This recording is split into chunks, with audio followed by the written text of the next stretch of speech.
Last year, when I made my video setting my savings goal for 2021, I started the video off by stating how I treat saving and how I approach saving. And I really like how I kind of contextualized it. So for this year, I'm going to start the video off in the same way. I treat saving just like learning a new skill. It gets both easier and more fun over time as you learn new habits, new discipline, how to negotiate, and how to organize your income. You will find that your savings will grow both faster and to a point or a height that you might not have thought originally possible. Welcome back to my channel. My name is Reese, and in today's video, I'm going to be setting my savings goal for 2022 and giving a bit of an explainer as to how I plan to achieve it. As a quick recap, I set the goal to save $60,000 between my big savings account, what I would be putting towards investments, and my emergency fund in 2021. And I was able to save a grand total of $61,436 between all of those accounts combined. And I've actually made a more in-depth video discussing the intricacies behind that, and I've left a link down in the description below if you were interested in looking at that process, at the outcome of that, and how I was able to achieve it. I would also like to be very clear and state that this is not accounting for money that goes into my everyday spending account, my bills account, and my holiday or big fun account. Those accounts are separate. I am able to spend from them freely depending on what I need to pay for any given week or what I choose to pay for any given week. This is honing in on accounts that are solely purposed for saving. And just for context, before I actually jump into the specifics, I am tracking a time frame from the 1st of January 2022 to the last day of the year, being December 31st, 2022. And with that being said, let's jump right into it. I'm going to be focusing on my big savings, my emergency, and what I'll be putting towards investing this year. And speaking of investing, that's where I'm going to start. Last year, I set the goal to save a minimum of $12,000, which would be allocated towards the investments and purchases towards investments that I would be making that year. Specifically, this $12,000 was being allocated to be split up, not necessarily evenly, between cryptocurrency and shares. Last year, I was able to achieve it. I actually went well overboard $12,000 and ended up investing $15,000 combined between both cryptocurrency and the stock market. And this is where I had to think about it a little bit further. Last year, I was able to go well above that $12,000 mark between those two asset classes, and I don't want to do that again this year. I want to stick to my $12,000 number, which I still think is a significant number to be investing for someone my age, considering what my expenses are, what my mortgage is, what I'm making repayments to the bank for, things like that. I have debts, yes, and I don't want to go too far and above, but I still would like to diversify some of the money I'm earning into other asset classes. The main way that I'm going to fund that $12,000 is by hopefully using the excess money I have built up in my bills account. For those of you that don't know how this works, when I get to a cap that I've set in my bills account, because I transfer 25% of my wage every time I'm paid into that account, I use the excess strictly for investing. So if I hit that cap, which at the moment it's about $5,000, sometimes I fluctuate between $3,000 and $5,000 depending on what my expenses are. As I've gone up, I've increased that limit to $5,000. Any dollar value over that $5,000, I will build that up and I will invest it in chunks throughout the year. And as a quick snapshot, the 3 cryptocurrencies that I've definitely got my eyes on this year that I'll probably be putting some money into will be Bitcoin and Ethereum. They're the 2 main ones. And then potentially the Sandbox, which is a very popular cryptocurrency. It's on the up and up, and I have some faith in that project. I might end up making a video discussing it a little bit more in depth if I feel like doing that, depending on what is happening with the project throughout the year. Don't want you to get confused and think that I'm not looking at other cryptos as well. It's just I actually do hold other cryptocurrencies such as Cardano and VeChain, which I have a lot of faith in those projects as well. It's just that I've invested what I'm willing to invest into them, and I'm now looking at other projects which potentially have the same growth opportunities that I've seen from those investments that I've made in the past. In terms of shares, I am planning to invest evenly $2,500 into VAS and VDHG, which are, simply put, they are long-term growth ETFs, which I am putting money into every single year to build up those portfolios, where they give me a small dividend payment every 6 months, I believe, and they are just going to be set and forget. I'm putting money into them. I'm going to leave money in them forever.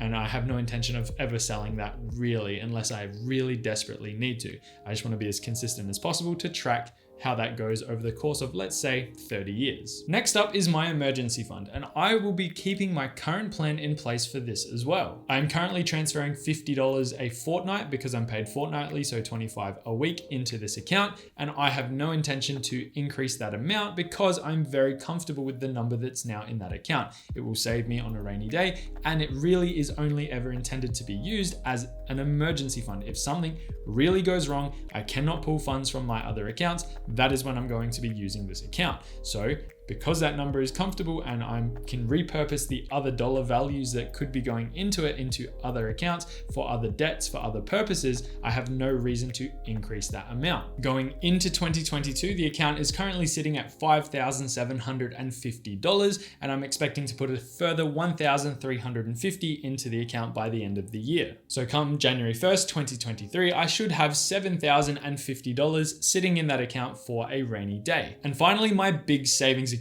Now, this is the more juicy aspect of the video. This is where I get to talk about something that's happened recently, and it's pretty exciting. I have purchased a property with my partner. Woohoo, what a celebration. Woohoo, what the hell was that? Anyway, I've recently purchased a property with my partner, and I used my big savings from last year and years prior to put towards that purchase as a deposit. What am I going to do now with my big savings account? Well, I'm going to use it as an offset to offset the mortgage against the account. Why is this important? Because I don't want to pay lots of interest to the bank over the next however many years it takes to bring this loan down to a serviceable level. The purchase was not necessarily cheap, and I'll be going into a little bit more of the details behind this purchase in another video. But for right now, just understand that the purpose of this account is no longer saving for a deposit to make a purchase for a property. It's now being used as an offset to offset the interest I would have to be paying the bank. That's pretty much it. It's a savings account basically now, but is still being purposed for something that is going to benefit me in the long run. Last year, I put $40,484 into this account, which is a massive achievement. Not denying it, and I'm not trying to brag either.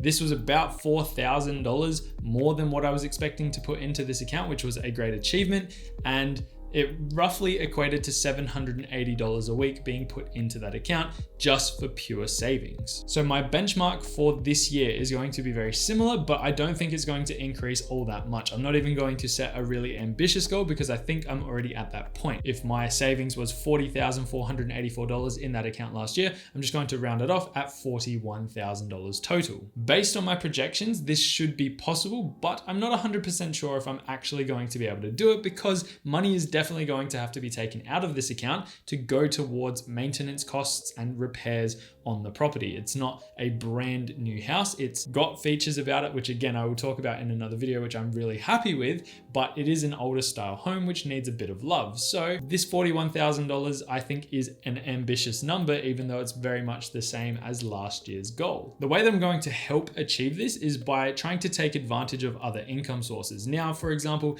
that I am monetized on YouTube, I am earning a little bit of money on the side, which definitely can go towards that account if I want to put money towards that account. Any opportunities like that where I can make income from other sources, put it towards that account, I plan to do that to achieve this goal. It's kind of like a little side quest or a little side hustle that I've got going, which will be really great if it can contribute towards it and get me across that line. So overall, when you add the goal of all of these three accounts together, I am looking at trying to save about $55,000 at the lower end and $60,000 at the upper end, which is very much on par with last year's goal. However, I now have new fixed expenses with the new property that I've now purchased. So it will be interesting to see if this is going to be possible. I am positive at the moment going into the very beginning of this year, and throughout the year I might make some updates, and we will see by the end of the year if I was able to achieve it. It's going to be an interesting one for sure. Now, just as a reminder for myself when I review this video and make the video at the end of this year talking about how much I was able to save, it doesn't matter if I do or don't achieve this goal. I'm setting a goal with the intention of working towards something because I think that's a positive thing to do. I think that it will put me in a good mindset, and it has done so over the past number of years when I've set goals like this. However, if I am unable to do it, it's okay, because I still will have worked towards that goal, and I'm sure that I will get relatively close based on my projections. So that's a reminder for future me don't beat yourself up if you're not able to achieve it. I also think that it's very important to say this as well. I am trying to make the most of my own situation. Everyone's income sources and everyone's living situations will be different, and that will affect their ability to be able to save. Like I said, I am in a position where I'm able to set these goals and boundaries, and those numbers will adjust depending on how my life adjusts over the coming years. For now, I'm just making plans based on the data that I have to work with, the estimates and projections I can make based on what my income is and what my expenses are. And that's the intention of today's video, is to set a goal for myself. And this is how I kind of break it down in my mind. This is how I put it on paper and then give myself a way to start working towards it. If you are someone who is watching this and might feel a little bit discouraged because the number's big, or it might be even small and you might be laughing at me, I guess the point overall to make is that the whole purpose of this is to set a goal and have something to work towards. It's not try to save this much money because then you'll be excellent. It's just set a reasonable goal for yourself, work towards it, and then put your thumbs up when you actually achieve it, because it will be a really great feeling when you eventually do. And this is kind of where I leave you for today's video. Set a realistic goal that is achievable based on your own living situation and your own income. You should be able to work it out pretty much roughly, and it would be a great thing to work towards throughout the year, where you can then come and reflect on it at the end of the year and feel accomplished, and also have potentially some money sitting in some accounts which can be purposed for things that will elevate your way of life, build your wealth, and put you in a better situation than you were in at the beginning of the year. Saving teaches good discipline and good habit building, which in turn should keep you out of financial stress. And that's pretty much where I'm going to leave you today. I hope you enjoyed today's video. I hope it was insightful. I hope it gave you something to think about. And if you did enjoy it, please hit that like and subscribe button down below. It really does help the channel, and I really do appreciate the support. And that's pretty much it. Have a good day, have a good week, and as always, I will see you in the next one. Bye for now.